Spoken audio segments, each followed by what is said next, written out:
नमस्कार, India daily देख रहे हैं आप और आपके साथ मैं हूं ऋतु। बुलेटिन की शुरुआत करते हैं और आज बात करेंगे रूस यूक्रेन जंग को लेकर के, जहां रूस और यूक्रेन के बीच का युद्ध एक ऐसी गुत्थी बना हुआ है जिसे सुलझाने में अमेरिकी राष्ट्रपति डोनाल्ड ट्रंप के भी पसीने छूट गए हैं। उन्होंने खुद रूसी राष्ट्रपति से मिलकर मुलाकात की, अपने सबसे कुशल सलाहकार को डील के लिए रूस भेजा।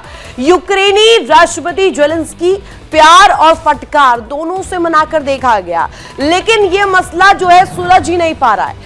अब तक देखिए जो स्थिति है वो और ज्यादा बेहद क्रूशल बनती हुई नजर आ रही है। लेकिन अब रूस और यूक्रेन के बीच जो करीब 4 साल से ही युद्ध चल रहा है, इसको लेकर के एक अच्छी खबर सामने आई है। रूस और यूक्रेन के बीच जो संघर्ष जारी है, अब वो समाप्ति की ओर जाता हुआ दिखाई दे रहा है। समाप्ति और पीस को लेकर के लगातार डोनाल्ड ट्रंप की जो कोशिशें हैं अब वो रंग लाती हुई नजर आ रही है। रूस यूक्रेन में क्या युद्ध विराम होगा, डिटेल्स अब आपके सामने रख देते हैं। रूस यूक्रेन के बीच संघर्ष खत्म होने की उम्मीदें अब जगती हुई नजर आ रही है। साथ ही साथ आपको बता दें, अब अमेरिकी शांति योजना पर 90% तक सहमति बन चुकी है और यह माना जा रहा है कि अब किसी भी वक्त जो है युद्ध विराम इसको लेकर हो भी सकता है। ट्रंप प्लान पर रूस ने अहम संकेत दिए हैं। ट्रंप ने जो यहां पर पैक्ट बनाया था पीस को लेकर के, अब उस पर यह माना जा रहा है कि 90% जो है अब पूरी तरीके से सहमति भी, मंजूरी भी मिल गई है। यूक्रेन के राष्ट्रपति ज़ेलेंस्की भी अब नरम पड़ गए हैं और युद्ध की जो स्थिति है वो इस वक्त जो है बेहद क्रूशल जो बनती हुई नजर आ रही थी, वो कहीं ना कहीं अब थोड़ी सी सुलझते हुए, थोड़ी सी ठीक होते हुए उस ओर अग्रसर नजर आ रही है। रूस की ओर से कहा गया कि युद्ध समाप्त करने के लिए अमेरिका के शांति समझौतों पर बातचीत काफी अच्छी चल रही है। ये बातचीत ट्रंप प्रशासन की ओर से किए जा रहे शांति प्रयासों का हिस्सा है। इसके लिए हफ्ते की शुरुआत में बर्लिन में यूक्रेन और यूरोपीय अधिकारियों की बैठकें हुई। यूक्रेन के राष्ट्रपति वोलोदिमीर ज़ेलेंस्की ने बातचीत को अच्छा भी बताया और अब आपको बताते हैं कि क्या है ये यूक्रेन रूस युद्ध को थमने का जो संकेत है वो क्या कुछ दर्शा रहा है। रूस यूक्रेन थमने के संकेत क्या मिल रहे हैं आपको बता दें। बर्लिन में अमेरिकी, यूरोपीय, नाटो देशों में बैठक हुई है। ये तमाम जो बैठकें हैं ये कहीं ना कहीं रखी इसलिए गई थी, इस पीस पैक्ट को कहीं ना कहीं लेकर के सहमति बनवाने के इरादे से इसको लेकर किया गया था। यूक्रेन के राष्ट्रपति ज़ेलेंस्की के साथ घंटों बैठक चली, घंटों तक इसको लेकर चर्चा हुई, घंटों इसको लेकर विमर्श किया गया। बैठक में युद्ध खत्म करने के लिए समाधान पर चर्चा की गई। स्थायी समाधान क्या हो सकते हैं, रूस यूक्रेन की जो स्थिति है, संघर्ष को विराम देने के लिए क्या कुछ किया जा सकता है। यूरोपीय नेता यूक्रेन को पश्चिमी सुरक्षा गारंटी देने पर भी सहमत हुए हैं और साथ ही साथ अब आपको बता दें नाटो सदस्यता की महत्वाकांक्षा छोड़ने को ज़ेलेंस्की को भी तैयार करवा लिया गया है। यानी कि ज़ेलेंस्की पहले जैसे चाह रहे थे कि यूक्रेन जो है नाटो देशों में शामिल हो जाए, उनको तैयार करवा लिया गया है कि वो इस तरीके की जो जिद है उससे पीछे हटे। हालांकि ज़ेलेंस्की ने यह भी माना है कि शांति प्रक्रिया से जुड़े सबसे कठिन मुद्दे अभी भी अनसुलझे हैं। इनमें इलाकों से जुड़ा विवाद, ज़पोरिज़िया परमाणु ऊर्जा का नियंत्रण और इसके साथ साथ यूक्रेन के पुनर्निर्माण के लिए फंडिंग शामिल है। साथ ही उन्होंने याद दिलाया कि टर्की में पिछली बातचीत के बाद पकड़े गए सैनिकों और आम नागरिकों की वापसी संभव हुई थी।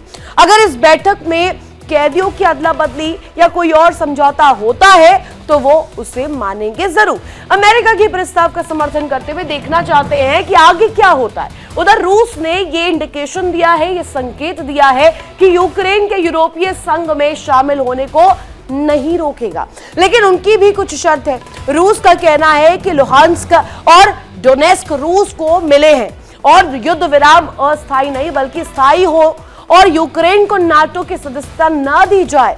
इन प्रमुख मांगों के अलावा भी रूस ने युद्ध विराम के लिए कई अन्य शर्तें रखी है। अब आपको एक एक करके बता देते हैं अब भी क्या कुछ अनसुलझे जो मुद्दे हैं वो अब आपके सामने डिटेल्स के माध्यम से रख देते हैं। क्षेत्रीय नियंत्रण को लेकर के अब भी मतभेद देखने को मिल रहा है, यानी कि जो सीमा है वहां पर भी अभी भी तनाव बना हुआ है। उसको लेकर के अभी कोई भी स्थिति जो है स्पष्ट नहीं हो पाई है। ज़पोरिज़िया को लेकर के जो परमाणु ऊर्जा नियंत्रण है वो कहीं ना कहीं अभी बड़े सवालों के घेरे में है। बड़े सवाल उसको लेकर खड़े हो रहे हैं कि वहां पर क्या कुछ होता है, उसको लेकर के किस तरीके से जो दोनों ही देश है यूक्रेन और रशिया के बीच में कहीं ना कहीं समन्वय बनता है। यूक्रेन के पुनर्निर्माण के लिए फंडिंग का मुद्दा भी उठ रहा है। अभी यूक्रेन के विस्थापन को लेकर के भी जानकारी एकत्र की जा रही है। वहां पर किस तरीके से परेशानियां हुई, क्या कुछ खामियाजा भुगता गया, उसका पुनर्निर्माण किस तरीके से करवाया जाएगा, फंडिंग कौन करेगा, अब ये भी बड़ा सवाल। रूस की तरफ से भी कई शर्तें रखी गई है। दर्शकों, रूस की तरफ से ये शर्तें इसलिए रखी गई है ताकि युद्ध विराम हो सके, संघर्ष विराम हो सके। अब ये जो कुछ अनसुलझे मुद्दे हैं, इनको लेकर के दोनों ही देशों के जो प्रतिनिधि है वो सामने आ रहे हैं और इसको लेकर के जो बातचीत है, राउंड द टेबल बातचीत के लिए भी तैयार हो रहा है। रूस के फरवरी 2022 के हमले के बाद ये लड़ाई जो है शुरू हुई थी। यूक्रेन में जारी युद्ध को अब 4 साल पूरे होने जा रहे हैं। युद्ध समाप्त करने के लिए अमेरिका की ओर से फिलहाल कोशिशें हो रही है और मेरे पीछे आपको तस्वीरें जो नजर आ रही होगी वो युद्ध का जो भयानक मंजर है वो दर्शाते हुए नजर आ रहे हैं। दर्शकों, इन सब के बीच आपको बताते हैं, आइए जानते हैं कि रूस और यूक्रेन के बीच पिछले 4 सालों में क्या कुछ हुआ है, क्या कुछ घटनाक्रम रहा है। रूस और यूक्रेन युद्ध का पूरा आपको क्रोनोलॉजी के जरिए आप समझाते हैं कि पूरे चीजों को लेकर के किस तरीके से तस्वीर 4 साल के भीतर रहने वाली है, रही थी। 24 फरवरी 2022 को रूस यूक्रेन के बीच युद्ध शुरू होता है। फरवरी का महीना था, 24 तारीख और 2022 साल था जब ये युद्ध शुरू हुआ। अब आपको बता दें, रूस यूक्रेन युद्ध में आगे टाइमलाइन पहुंचती है। यूक्रेन का रूस के साथ ये जो युद्ध है ये शुरू हो गया था 2022 वर्ष में। इसके बाद ये और ज्यादा भीषण होता हुआ नजर आया।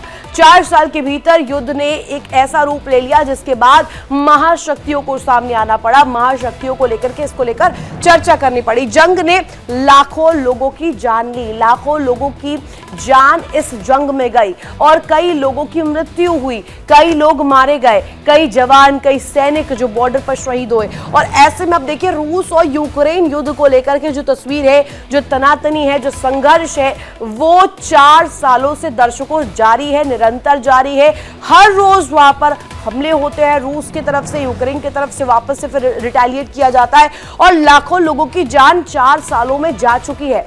और इसी के बाद जो है मानव अधिकार का मुद्दा भी उठा, यूएन भी इसको लेकर के बात सामने रखता हुआ नजर आया। शहर के शहर मलबे में तब्दील हो गए, शहर के शहर पता ही नहीं चला कहां चले गए, शहर के शहर जो है मलबे की तस्वीर लेते हुए नजर आए। अब दोनों देशों के बीच कई दौर की बातचीत भी हुई है लेकिन वो विफल रही है।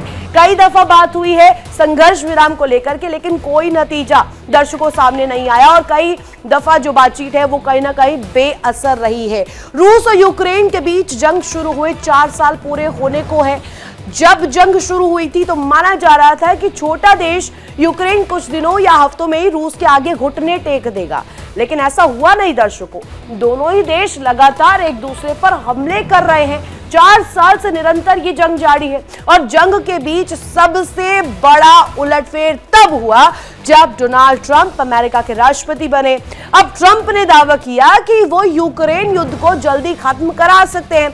अब ये क्रेडिट लेने वाली होड़, उन्हें नोबेल अवार्ड भी चाहिए। अब ऐसे में ये कहीं ना कहीं देखने को मिला कि वो क्रेडिट खाना चाहते हैं, क्रेडिट लेना चाहते हैं, अमेरिका को इसका क्रेडिट दिलाना चाहते हैं। 2025 के आखिर में उन्होंने एक नई अमेरिकी शांति पहल को आगे बढ़ाने के लिए दूत भेज डाले। अब आप देखिए, अब तक युद्ध जारी है।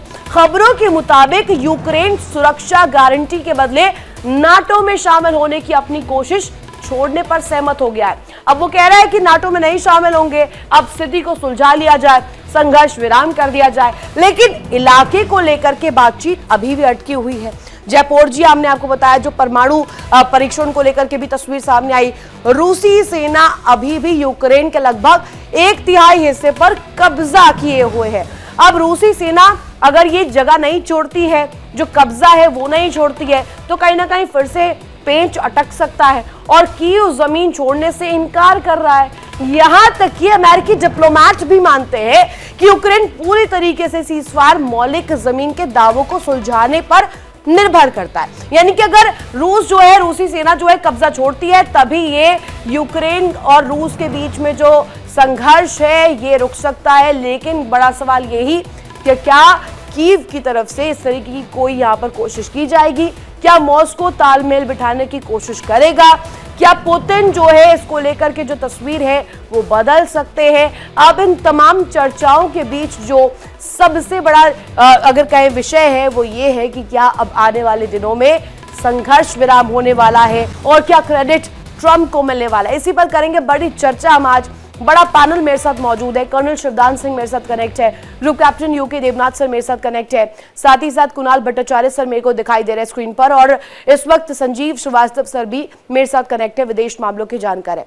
एक एक करके सबके पास आना चाहूंगी, लेकिन सबसे पहला सवाल संजीव सर आज आपसे ही, क्योंकि अगर मैं कहूं इंटरनेशनल डिप्लोमेसी की बात करूं, ट्रंप ने तमाम दूतों को भेजा, रशिया भी भेजा, यूक्रेन भी भेजा, ग्राउंड रियलिटीज चेक करने को लेकर कहा वहां पर क्या स्थिति है, लेकिन एक बीच का रास्ता मिडिल वे निकालने की कोशिश ट्रंप कर रहे हैं।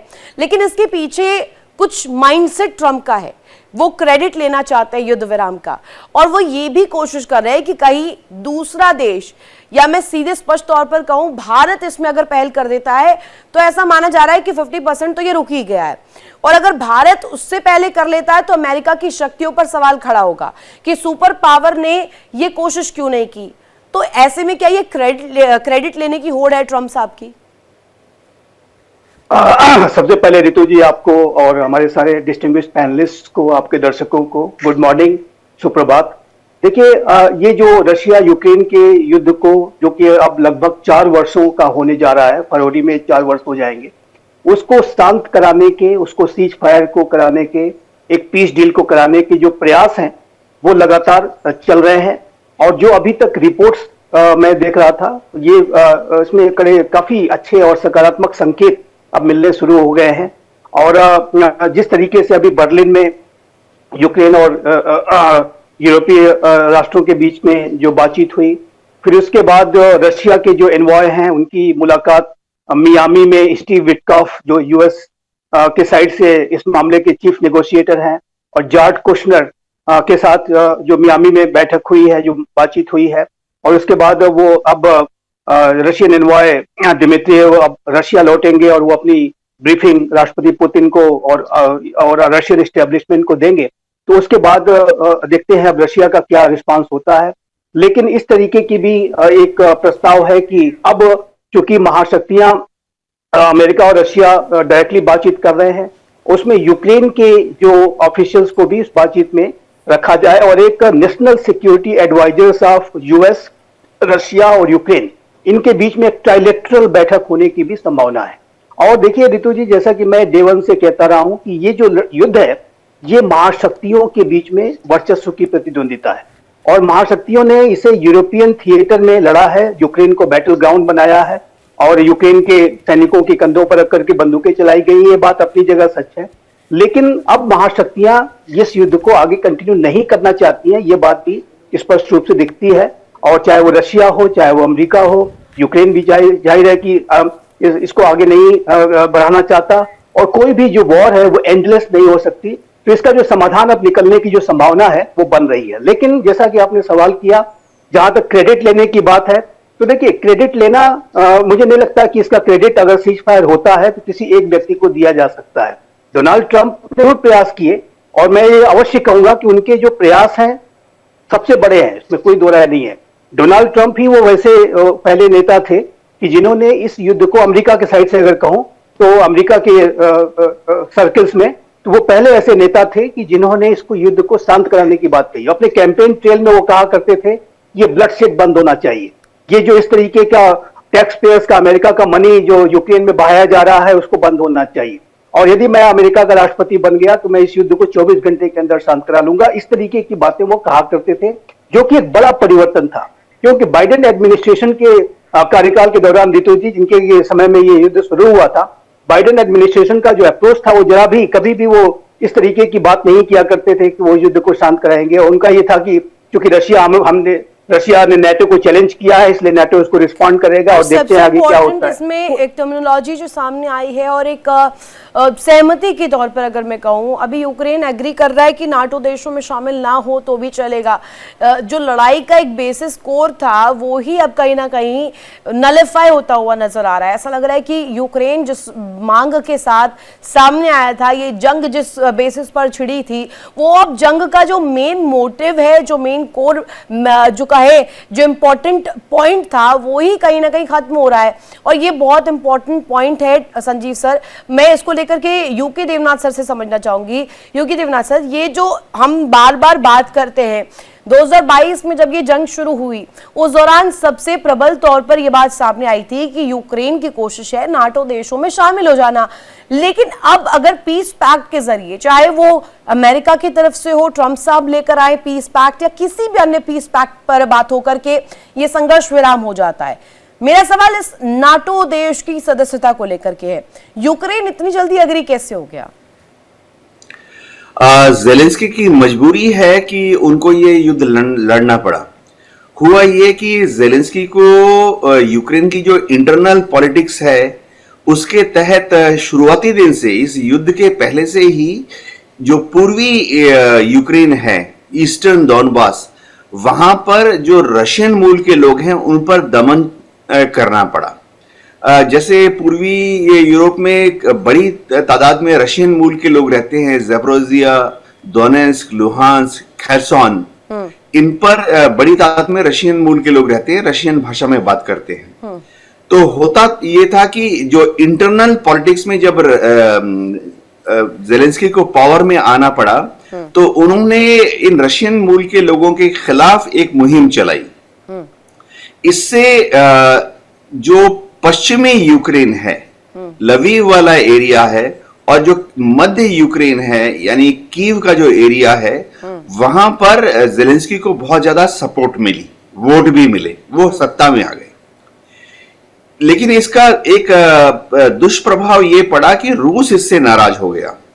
और रूस जो था, जो कि 1992 से यूक्रेन जब से आजाद हुआ है तब से रूस कोशिश कर रहा था कि ठीक है, यूक्रेन आजाद हुआ तो ठीक है, लेकिन किसी तरह से उसके साथ एक तटस्थ भूमिका, न्यूट्रल रोल अदा करे। रूस ने डिसाइड कर लिया कि अब क्योंकि जेलेंस्की के नेतृत्व में रशियन मूल के लोगों के ऊपर अत्याचार हो रहे हैं, तो रूस ने आस्ते आस्ते यूक्रेन की राजनीति में पैंठ बढ़ाने की कोशिश करनी शुरू कर दी। जब राष्ट्रपति पुतिन को मौका मिला 2014-2015 में, तो उन्होंने आस्ते आस्ते जो यूक्रेन की आंतरिक राजनीति है उसमें हस्तक्षेप करना शुरू कर दिया। तो ये शुरुआती दौर में ये तनाव चालू हुआ।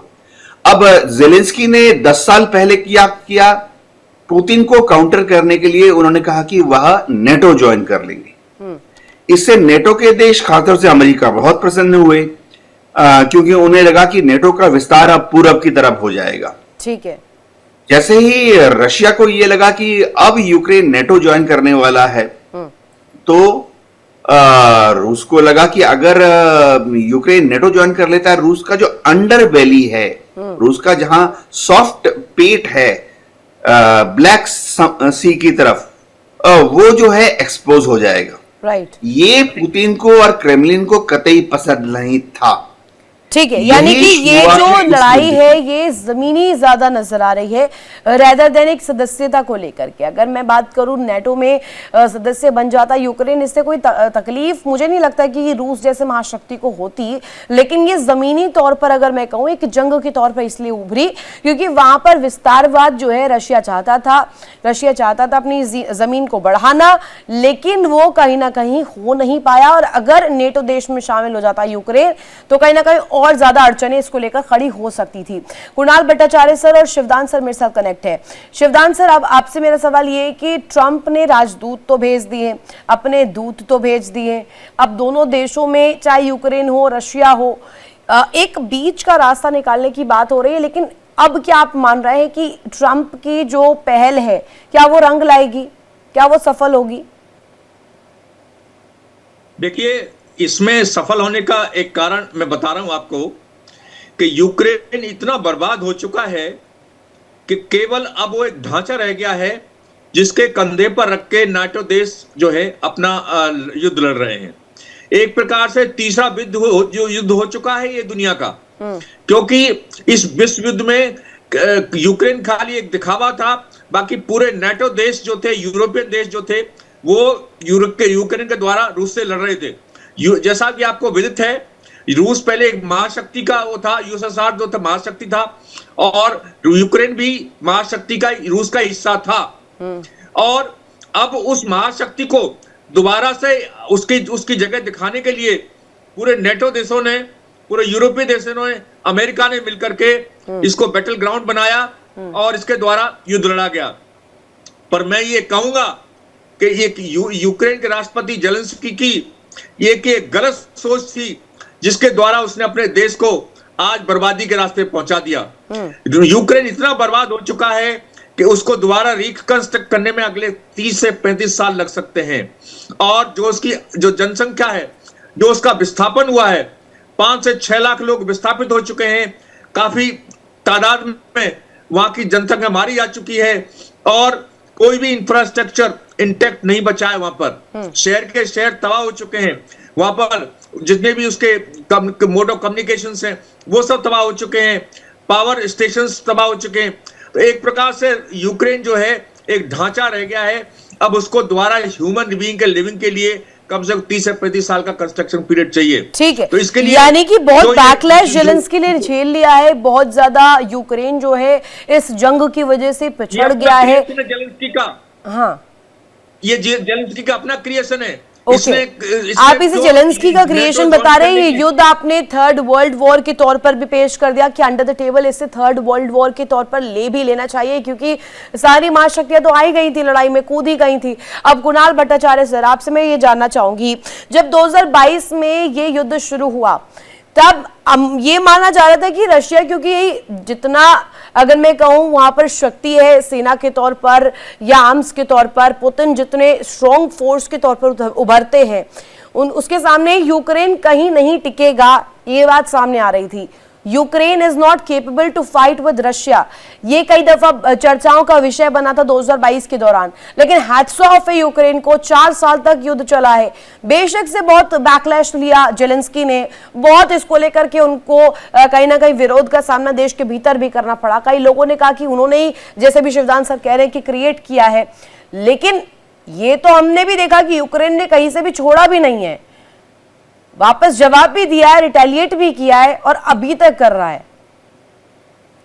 रितु जी, आपका ये जो कॉन्सेप्ट आपने बताया, ये थोड़ा मेरा चिंता से अलग है। अच्छा, ये जेलेंस्की का फाइट नहीं है, ये नेटो फोर्स का, अमेरिका का फाइट है, डीप स्टेट का फाइट है। जेलेंस्की एक पपेट है जो स्वोबोदा पार्टी था यूक्रेन में, और ओलेग ताइहान वो करके एक नेशनलिस्ट लीडर था। He was not under the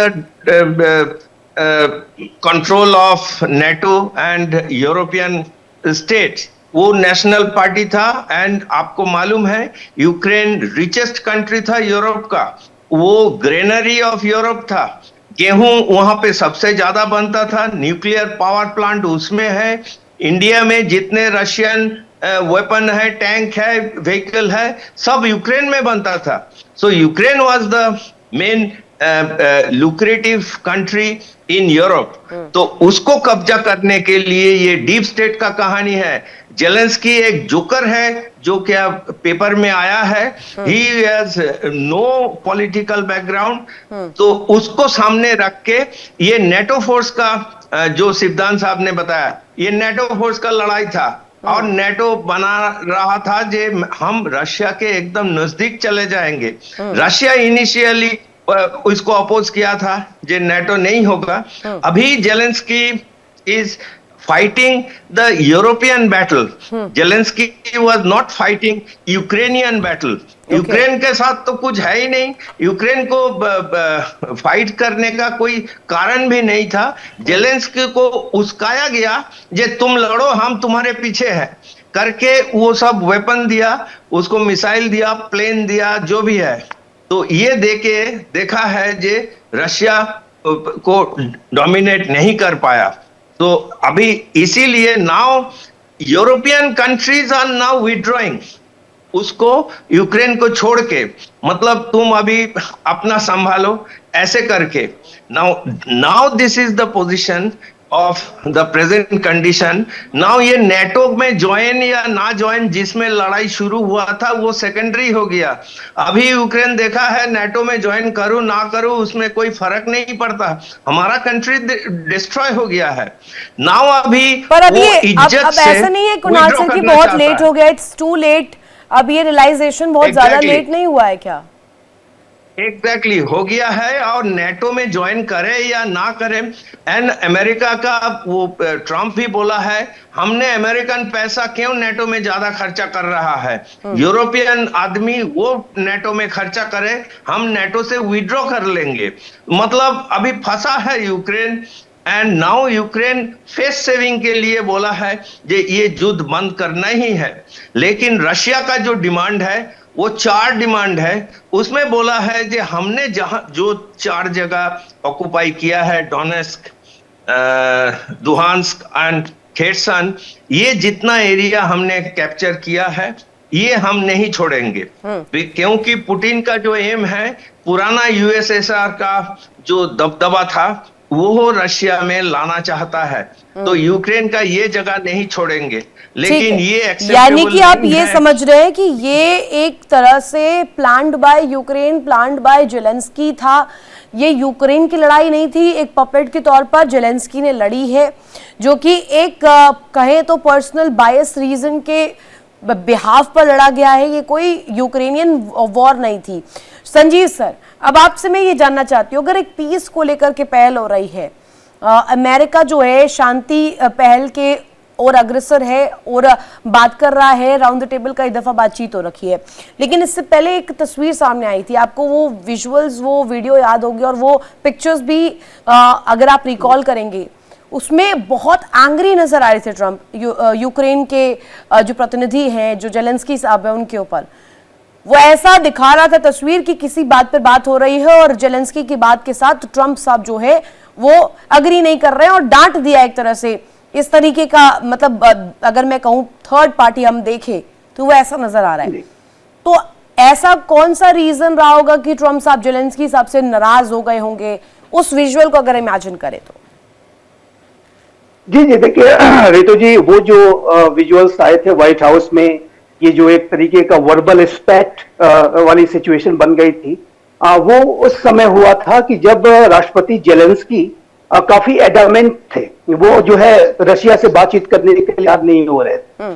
और का ये प्रयास था, और जैसा कि मैंने कहा कि कैंपेन ट्रेल के दौरान जब वो इलेक्शन लड़ रहे थे तभी से वो कह रहे थे यदि मैं राष्ट्रपति बन गया तो इस युद्ध को शांत कराऊंगा। तो जब एक बार उनको दूसरा व्हाइट हाउस का कार्यकाल मिल गया तो उसके शुरुआत में उन्होंने लगातार इस बात की कोशिश करना जब शुरू किया, तो जब उन्होंने राष्ट्रपति जेलेंस्की से बातचीत की तो उनका जो व्यू था वो रशिया के प्रति और पूरे बातचीत की प्रक्रिया को लेकर के बहुत एडामेंट था, बहुत ही राष्ट्रपति पुतिन के बारे में तो बहुत ही हार्श था और वो उनको टेररिस्ट इत्यादि भी कह दिया करते थे। तो उन सारी जो यूक्रेन का जो एक बहुत ही एक एडामेंट जो बिहेवियर था उसको चेंज करने की प्रक्रिया में, उनके ऊपर दबाव डालने की प्रोसेस में उन्होंने पूरे अंतर्राष्ट्रीय मीडिया के सामने इस तरीके का एक वर्बल स्पैट हुआ। लेकिन और संजीव सर, मैं तो समझती हूँ कि ये जो लड़ाई है ना, ये एडमेंसी की ही लड़ाई थी, ये एक जिद थी, जिद जेलेंस्की की, जो कि सफल नहीं हो पाई। उन्होंने नेटो देशों में अपने देश को शामिल भी नहीं कराया, खाली खोया है। यूक्रेन ने अगर देखे तो एक तरफ से सब कुछ खोया है, यूक्रेन को कुछ हासिल नहीं हुआ है। जेलेंस्की ने बैकलैश भी लिया इसको लेकर के। ये जो कहा जा रहा है बार बार संजीव सर ने भी इसको लेकर जिक्र किया कि ये तो मेड इन वॉर था, ये कोई ऐसा थोड़ी था कि ये कोई वजह इसके पीछे थी या कोई झड़प थी, कोई जमीनी जंग थी, ऐसा था ही नहीं। ये तो जेलेंस्की ने खुद क्रिएट की, खुद बनाई और उसका खामियाजा भुगता। लेकिन अब अगर मैं देखूं संघर्ष विराम होता है तो मिडिल वे किस रास्ते पर बनेगा, कम्युनिकेट कैसे कर पाएंगे पुतिन साहब और जेलेंस्की? है कि जेलेंस्की को समझना पड़ेगा कि यूक्रेन इस युद्ध को जीत नहीं सकता और रूस इस युद्ध को हार नहीं सकता। रूस बहुत बड़ी मिलिट्री शक्ति है। जेलेंस्की की एक मजबूरी फिलहाल ये है कि अगले साल 2026 में यूक्रेन में इलेक्शन होने वाले हैं और अगर जेलेंस्की किसी भी तरह का कॉम्प्रोमाइज करते हैं, जिसमें कि बहुत बड़ा और नंबर 1 कॉम्प्रोमाइज ये है कि पूर्वी दोनबास का एरिया उनको छोड़ना पड़ेगा। रूस में विलय के लिए मजबूर होना पड़ेगा। ज़ेपोरिज़िया, खेरसॉन एरिया जो है वो यूक्रेन के जो लोग हैं अपना दिल मानते हैं। तो अगर ज़ेलेंस्की इन 4 प्रांतों को छोड़ देते हैं तो आने वाले साल में जो इलेक्शन होने वाला है उसमें ज़ेलेंस्की और ज़ेलेंस्की की जो पार्टी है वो बुरी तरह से इलेक्शन में हार जाएगी। तो ज़ेलेंस्की का एकमात्र फोकस ये है कि इस 2026 में जो इलेक्शन है वह किस तरह से जीते, उनकी पार्टी वह इलेक्शन किस तरह से जीते।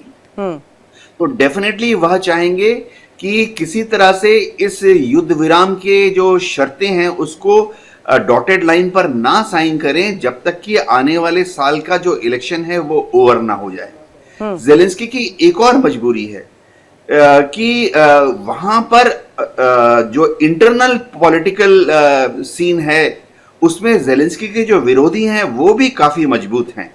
ये समझना पड़ेगा कि ज़ेलेंस्की जो हैं वो तो सीजन्ड पॉलिटिशियन नहीं थे, उन्होंने वो तो हम कह सकते हैं कि पैराशूट द्वारा ड्रॉप किए गए थे। तो उनकी जो अपनी खुद की पार्टी है और जो दूसरी पार्टियां जो उनको सपोर्ट करती हैं वहां पे भी काफी इंपॉर्टेंट और डोमिनेंट पर्सनालिटीज हैं जो चाहती हैं कि इलेक्शन के दौरान या इलेक्शन के बाद वो खुद यूक्रेन के प्रेसिडेंट बने और ज़ेलेंस्की जो है दोबारा से यूक्रेन के प्रेसिडेंट चुनकर सामने ना आए। तो उनकी डोमेस्टिक कंपल्शन भी है कि वो पुतिन के साथ सीजफायर प्लान रूस की शर्तों पर नहीं मानना चाहते हैं। लेकिन अमेरिका की मजबूरी क्या है, मैं 3 शब्दों में बता देता हूं। अमेरिका ने अभी तक $350 बिलियन का सहायता और हथियार दे दिए हैं यूक्रेन को। यूक्रेन ने अभी तक इसमें से $1 भी अमेरिका को पे नहीं किया है पिछले 4 साल में। कहां से पे करेगा, क्योंकि यूक्रेन की तो ट्रेड, इंडस्ट्री, व्यापार, कारखाने, उद्यमी सब बंद पड़े हैं। तो हो ये रहा है कि यूक्रेन में जितने रशियन इन्वेस्टमेंट थे, रशियन ओलिगार्क्स का जो इन्वेस्टमेंट था उसको यूक्रेन ने सीज कर लिया है। और यूरोप के देशों में भी रशियन ओलिगार्क्स का या रशियन सरकार के जो बॉन्ड्स थे उसको यूरोपियन यूनियन ने और अमेरिका ने सीज कर लिया है। तो ये जो हथियार, अमेरिका के जो मिलिट्री इंडस्ट्रियल कॉम्प्लेक्स है, अमेरिका के जो धनाढ्य लेकर जो वो हथियार बना रहे हैं और यूक्रेन को दे रहे हैं, उसकी पेमेंट यूक्रेन नहीं कर रही है। उसकी पेमेंट पिछले 4 साल से रशियन बॉन्ड्स को जो सीज किया गया है या रशियन ओलिगार्क्स का जो पैसा लंदन, पेरिस, न्यूयॉर्क के बैंक में था जो कि इन्होंने छीन लिया है, उसके द्वारा की जा रही है। अब तो सवाल ये भी उठेगा सर, मैंने अभी आपकी बात पर फोकस करते हुए मैंने एक फैक्ट यहाँ पर निकाला है और यहाँ पर ये मैंने सर्च किया कि कौन कौन सी रीजन्स है जो कैप्चर की गई है रशिया की तरफ से। वो रीजन्स यहाँ पर ये निकलकर सामने आए: Crimea, Luhansk oblast, Donetsk oblast, इसके साथ खेरसॉन, ज़ेपोरिज़िया, ये तमाम जो रीजन्स हैं जो कि कैप्चर कर लिए गए रशिया द्वारा। अब आप क्या समझ रहे हैं कि ये तो अगर मैं कहूँ यूक्रेन पॉइंट ऑफ व्यू से बहुत महत्वपूर्ण इलाके हैं, क्योंकि यही कनेक्ट करते हैं रशिया को यूक्रेन के साथ। अब बॉर्डर शेयर कर रहे हैं, वो इलाका पूरा कब्जा कर लिया है रशिया ने। अब वो कब्जा कर लिया है तो क्या आप छोड़ेंगे? इतना आसान तो नहीं होगा कि रशिया छोड़ देगा। तो बीच का रास्ता तो यहां से भी बनता हुआ नहीं नजर आ रहा है। कि शर्त नंबर 1 है कि वो Donetsk, Luhansk, Zaporizhzhia, Kherson, Crimea को नहीं छोड़ेगा। डोनाल्ड ट्रंप इस शर्त को मान गए हैं। ये है टर्निंग पॉइंट। अब यूक्रेन के सामने कोई रास्ता नहीं है कि आस्ते आस्ते, चाहे आज या आज से 3 महीने के बाद, वो युद्ध विराम के डॉटेड लाइन पर साइन कर दे और इन 4 पूर्वी प्रांतों को रशिया को सरेंडर कर दे। रशिया कभी भी नहीं छोड़ेगा इन 4 प्रांतों को, क्योंकि उसको सी ऑफ अज़ोव और ब्लैक सी तक एक definite land border, land connected safe access route चाहिए। तो रूस जो है वो डेफिनेटली इसको नहीं छोड़ेगा, चाहे कुछ भी हो जाए। ठीक है, पुतिन जब शिवदान सर से मैं एक चीज जानना चाह रही हूँ। शिवदान सर, मैं अभी देख रही थी कि Ukrainian territory under Russian control कौन कौन से रीजन्स है, और 2022 से लेकर के 25 तक कैसे कैसे परसेंट बाय परसेंट वहां पर काबू किया है रशिया ने। तो क्या ये भी डर की वजह है यूक्रेन के लिए? अब मैं आपको जरा कुछ डिटेल्स पहले दे देती हूँ। 2019 में पहले जब ये जंग शुरू नहीं हुई थी, उस दौरान 7.3% यूक्रेनियन टेरिटरी जो है वो रशिया ने पहले ही काबू कर ली थी, और 44,000 किलोमीटर स्क्वायर रीजन को कवर कर लिया था। अब जंग जब शुरू हो जाती है, उस डेट पर आ जाते हैं 22 फरवरी 2022 तक, 7% उसके बाद ले लिया गया, यानी कि 42,000 किलोमीटर स्क्वायर का जो रीजन है वो अपने काबू में ले लिया गया। और ये बढ़ता बढ़ता सर, सबसे ज्यादा अगर मैं कहूं जो आंकड़ा सामने आया है वो है 22 मार्च 2022 का, जहां सीधे 27% का जो रीजन है वो कवर कर लिया गया, ऑक्यूपाई कर लिया गया। 163,000 किलोमीटर स्क्वायर का रीजन जो है रशिया ने अपने काबू में कर लिया। और ये रुका नहीं है, ये साल दर साल इसी तरीके से, चाहे 7% हो, 7.2% हो, 27% हो, 21% हो, ये लेता आया है रशिया। तो क्या ये भी डर की वजह है यूक्रेन के लिए कि आने वाले समय में क्या पूरा यूक्रेन ना साफ कर दे रशिया? देखिए, ऐसा है, जैसा कि ग्रुप कैप्टन साहब बता चुके हैं, ब्लैक सी तक जाने के लिए रशिया को रास्ता चाहिए था और टेरिटरी चाहिए थी, क्योंकि रशिया जो है एक काफी एक्सपोर्ट ओरिएंटेड कंट्री है, और उसने अपने प्रोडक्ट को बाहर भेजना है तो उसको समुद्री रास्ता ब्लैक सी से मिलता है। तो इसलिए रशिया ने इस क्षेत्र को कब्जे में लिया है, और अभी इसके अलावा यूक्रेन के पास कोई रास्ता नहीं है कि इन तीनों जो टेरिटरी अभी उसने रशिया ने कब्जे में की है उनको उसको दे दिया जाए। आपको याद होगा कि यूक्रेन 1992 से पहले रशिया का हिस्सा था, और ये जो डिस्ट्रीब्यूशन हुआ है दोनों देशों का आपस में टेरिटरी का, ये उस वक्त हो गया, मगर उसने बाद में रशिया ने रियलाइज किया कि ये एरिया उसके लिए जरूरी है, उसने ले लिया है।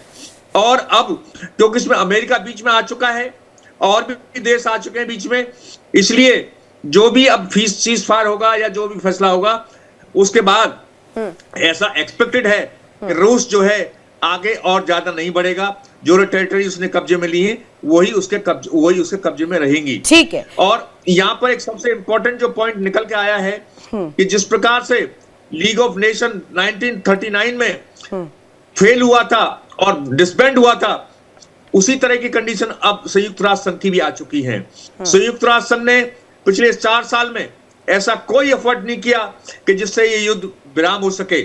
इसलिए या तो संयुक्त राष्ट्र संघ का भी हालत वही होगा जो लीग ऑफ नेशन का हुआ था, और यदि इसको चलाना है विश्व में तो संयुक्त राष्ट्र संघ में व्यापारिक परिवर्तन करने होंगे, क्योंकि इस तरह का जो मूक दर्शक की तरह एक चुपचाप देखते हुए संयुक्त राष्ट्र का काम नहीं है। संयुक्त राष्ट्र संघ को पूरी तरह इन्वॉल्व होना चाहिए था, और जो महाविनाश हुआ है यूक्रेन का, इसको पहले ही रोका जा सकता था यदि संयुक्त राष्ट्र संघ इफेक्टिव बॉडी होती और इस युद्ध को रोकने में कामयाब होती। तो इसलिए पूरे विश्व के लिए सोचने की वो आ गया अपॉर्चुनिटी कि युद्ध संयुक्त राष्ट्र संघ में ऐसे व्यापक परिवर्तन किए जाएं तो इस प्रकार के, यानी कि अब देशों को सामने आना पड़ेगा इस तरीके की जो लड़ाई है या पपेट वॉर जो है, कहीं डीप स्टेट्स जो लड़वाते हैं, लड़ते हैं पपेट बनाकर किसी एक छोटे राज्य, छोटे देश को, चाहे वो जेलेंस्की का राज्य हो या देश हो, मैं सीधे सीधे अगर पॉइंट ऑफ व्यू करूं तो ये कोशिशें कहीं ना कहीं अब पूरी तरीके से एक्सपोज हो रही है। कुणाल भट्टाचार्य सर, एक जो यहाँ पर हमें डिस्कशन के बीच में सबसे इंपॉर्टेंट जो टर्म सामने आया वो ब्लैक सी को लेकर सामने आया। अब ब्लैक सी तो है ग्लोबल ट्रेड के लिए सबसे ज्यादा इंपॉर्टेंट है। जियोपॉलिटिकल सिचुएशन में अगर मैं देखूं तो ट्रेड के लिए, एनर्जी ट्रांजिट के लिए यूरोप को भी जोड़ता है, मिडिल ईस्ट को जोड़ता है, रशिया को जोड़ता है, ये वार्म पोर्ट्स के लिए जाना जाता है, पावर प्रोजेक्शन के लिए जाना जाता है। तो ब्लैक सी की इंपॉर्टेंस तो हम देख रहे हैं, लेकिन अगर मैं इस ब्लैक सी को जोड़ूं और इसके बेसिन कंट्रीज को जोड़ूं, बेसिन कंट्रीज है Bulgaria, Georgia, Romania, Russia, Turkey, Ukraine. अब यूक्रेन और रशिया तो जंग में है ही, लेकिन जो बाकी कंट्रीज है वो इसको लेकर कैसे रिएक्ट कर रहे हैं, उनका पॉइंट ऑफ व्यू क्या होना चाहिए, क्योंकि बेसिन कंट्रीज तो वो भी है, नाता तो उनका भी जुड़ता है। नहीं, ठीक, ये बात दूसरे तरीके में जा रहा है। ब्लैक सी में एक्चुअली ब्लैक सी के साथ 8 कंट्री है, और वो जो बॉस्फोरस चैनल है जो कि टर्की के बीच से गया हुआ है और जो मेडिटेरेनियन सी में लगा हुआ है, वो 8 कंट्रीज है। ये import export is not important here is important is Russian Prestige and Putin का जो एम है, जो पूरा जो यूएसएसआर का एरिया था वो कैप्चर करने का। बस यही मैं जानना चाह रही थी कुणाल सर कि ये प्रेस्टीज की लड़ाई है, रशिया को ब्लैक सी में इंटरेस्ट नहीं है। इसका हमने एक पॉइंट बनाया है जो Black Sea is very important. Black Sea already Black Sea के उसका एक्सेस है, सो उसका it is not that important जो लड़ाई बंद करने के लिए ये एक पॉइंट है। रशिया का 4 पॉइंट है। एक है टेरिटरी जो कैप्चर किया वो नहीं देने का है। दूसरा पॉइंट है यूक्रेन को न्यूट्रलिटी चाहिए, no military affiliation with NATO और ईयू। थर्ड पॉइंट है रिस्ट्रिक्शन ऑफ यूक्रेन का मिलिट्री पावर, वो 7-6 लाख में उसको लिमिट करना चाहता है। एंड 4 है ब्रॉडर जियोपॉलिटिकल सिक्योरिटी लिमिट्स। ये 4 पॉइंट रशिया का अभी है। तो अभी ये इसका 7 पॉइंट है यूक्रेन का। टाइम मिले तो मैं बता देता हूं एकदम एक सेंटेंस का। No sovereign territory non negotiable, मतलब ये जो 4 प्रदेश आपने बताया जो रशिया लेने वाला चाहता है वो नॉन नेगोशिएबल है। वो बोला है जे हम किसी तरीके से, क्योंकि सिद्धांत साहब ने भी बोला है जो अगली इलेक्शन आने वाला है उसमें नॉन नेगोशिएबल है। सेकेंड पॉइंट है first ceasefire then talk, जो रशिया राजी नहीं है। थर्ड पॉइंट है strong security guarantee that Russia will not attack Ukraine again. Fourth point है return of prisoners and abducted children, ये एक वेरी इंपॉर्टेंट पॉइंट है। 5 नंबर है अकाउंटेबिलिटी एंड कॉम्पेंसेशन। यूक्रेन अभी ध्वंस स्तूप में हुआ है, all cities have been destroyed, तो इसको रिबिल्ड करने के लिए 20-30 साल लगेगा और काफी पैसा खर्चा होगा। वो पैसा देने के लिए रशिया को एग्री करना पड़ेगा। एंड 6 नंबर पॉइंट है sanction to Russia to continue. अभी यूरोप एंड अदर कंट्रीज जो सैंक्शन दिया हुआ है, रशिया से कोई सामान नहीं ले सकता है, वो कंट्रोल होगा जब तक ना रशिया फेथफुली ये सीज फायर कंट्रोल करे। इसका मतलब हमारा इंडिया के ऊपर जो अमेरिकन टैक्सेस है वो पता नहीं वो भी चालू रहेगा क्या नहीं। 7 नंबर है इंटरनेशनल लॉ एंड जस्टिस, जो हमने बोला है यूनाइटेड नेशंस अभी डिफंक्ट हो गया एंड उसका कोई इफेक्ट भी नहीं है रशिया यूक्रेन लड़ाई में। मतलब अभी वो एक पॉपेट जैसा है। एंड जो सिद्धांत सर ने बोला है जे लीग ऑफ नेशंस के जैसे यूनाइटेड नेशंस भी खत्म होने वाला है, ये तो मेरे को लग रहा है ये it is absolutely defunct and इसका कोई इफेक्ट दूसरे कंट्री में नहीं है। ठीक है संजीव सर, डीप स्टेट्स की बात भी हो रही थी कि डीप स्टेट्स को बहुत इंटरेस्ट है इसमें, लेकिन अगर भारत का पॉइंट ऑफ व्यू में देखो, अभी पुतिन साहब आए थे यहाँ पर इंडिया, ये बार बार चर्चाओं में था कि भारत भी कुछ पहल कर सकता है।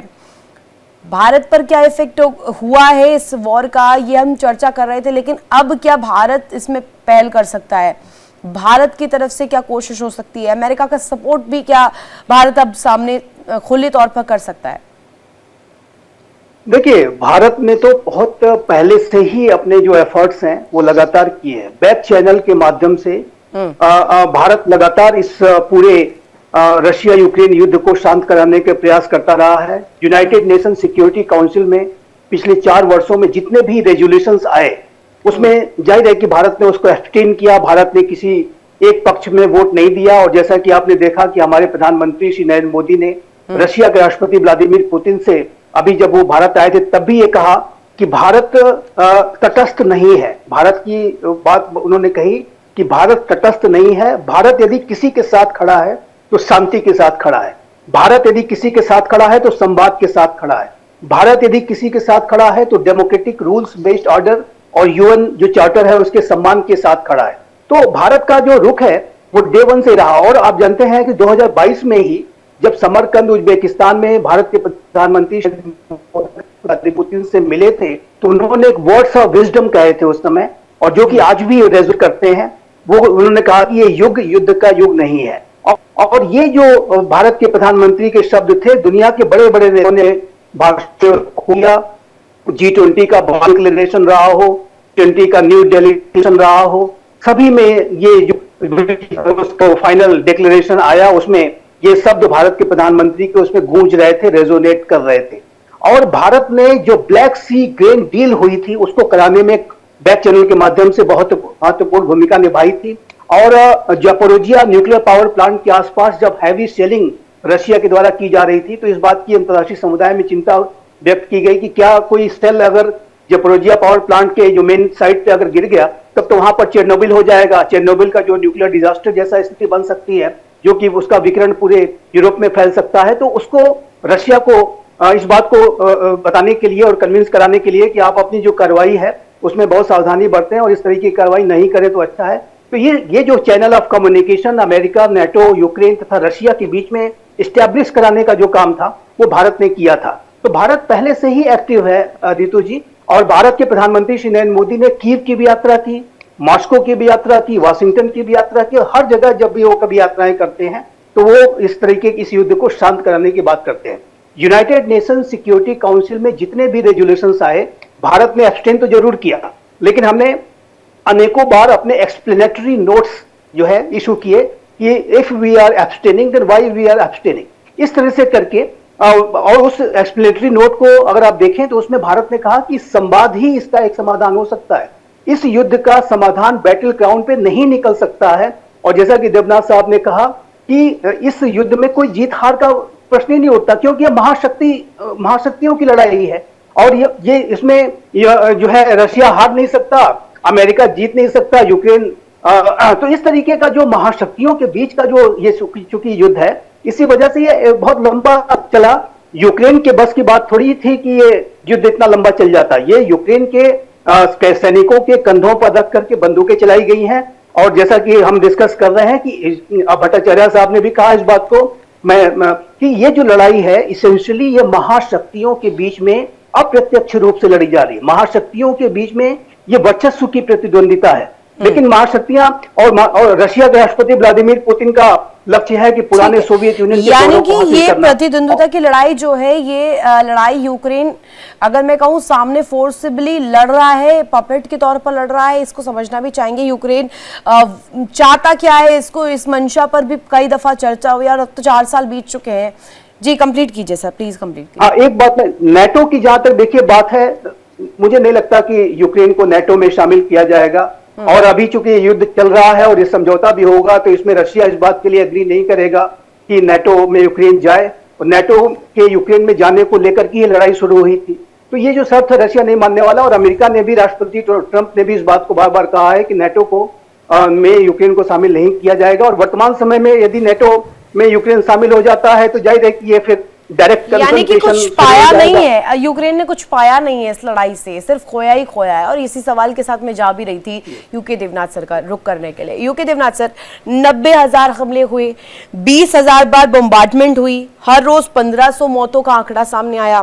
अब ये जो तबाही कथा है ना यूक्रेन की, रशिया यूक्रेन वॉर के जरिए अगर मैं समझूं तो यहाँ पर सीधे सीधे खोया क्या क्या है यूक्रेन ने, उसका आंकड़ा एक सामने आ गया। वो आंकड़ा मैं आपके सामने रख देती हूँ। यहाँ पर देखिए रूसी एयरफोर्स को कोई घाटा उस हिसाब से नहीं हुआ जिस हिसाब से यूक्रेन ने झेला है। 24,000 मौतें एक दिन रजिस्टर हुई। दूसरे दिन देखिए जब 2022 की बात करूं, 1000 दिन से चल रही इस जंग में यूक्रेन ने 40,000 आम लोग खो दिए, आम लोग मारे गए। ये आंकड़ा सिर्फ 2022 में नहीं है, 23 में भी तस्वीर ऐसी थी, 24 में भी ऐसी थी, 25 में भी ऐसी थी।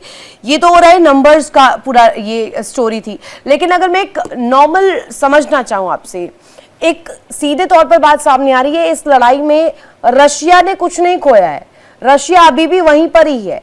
लेकिन अगर खोया है तो सबसे ज्यादा यूक्रेन ने खोया है, जेलेंस्की ने खोया है। रितु जी, यूक्रेन की इंफ्रास्ट्रक्चर पूरी तरह से तबाह हो गई है। Thermal power plant, hydro electricity plant highways, road, bridges, dams, dykes, industrial area सब तबाह हो गए हैं। Railway line, railway marshalling yard सब तबाह हो गए हैं।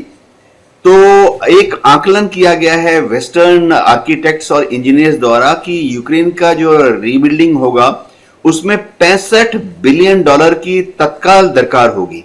और ये $65 बिलियन कौन फंडिंग करेगा?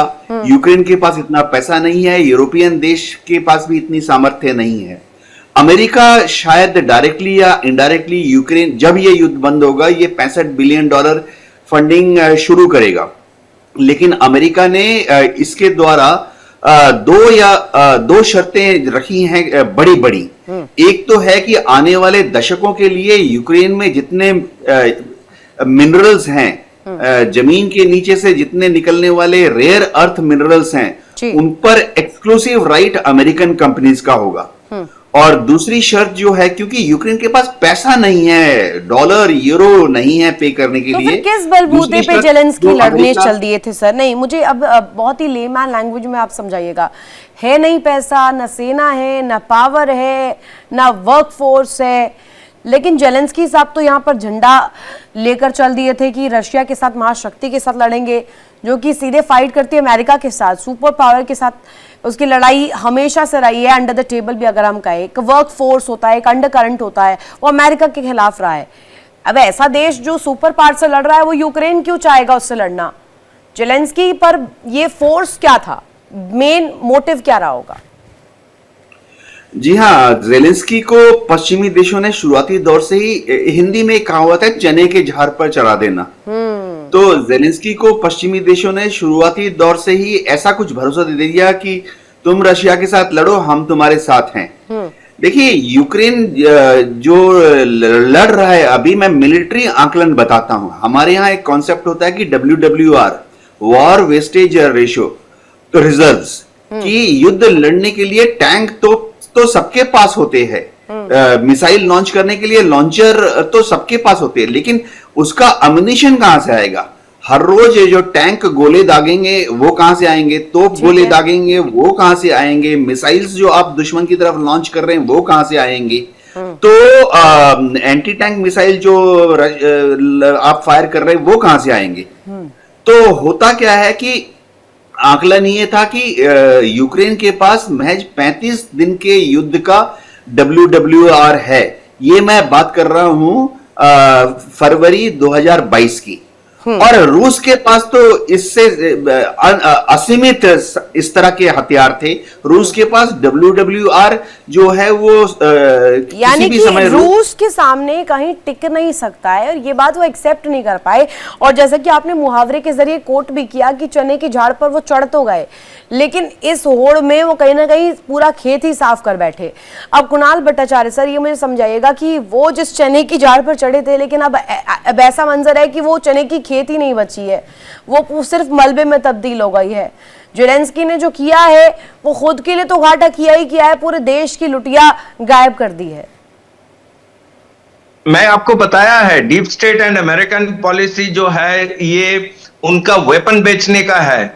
सो लड़ाई दुनिया में चालू रखे, ये अमेरिकन पॉलिसी, डीप स्टेट का पॉलिसी है। तो ये रशिया यूक्रेन में वो कहीं गिफ्ट नहीं दिया है, जो वेपन दिया है वो लोन में दिया हुआ है। इसका मतलब यूक्रेन जीतने के बाद इसको पैसा वापस करना है।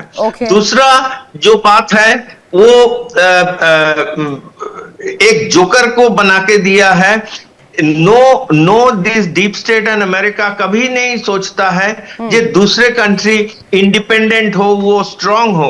मैंने जो पहले बताया, ओलाग ताइहानोबॉक, वो एक नेशनलिस्ट लीडर था जो क्या इंडिपेंडेंट था, वो नहीं मान रहा था, उसको हटा के एक जोकर को लगाया। हमने बांग्लादेश में भी वही देखा। और वो जोकर जो कर गया सर, वो जोकर जो कर गया, पूरी देश को कहीं ना कहीं अब बैकलैश झेलना पड़ रहा है उस जोकर का।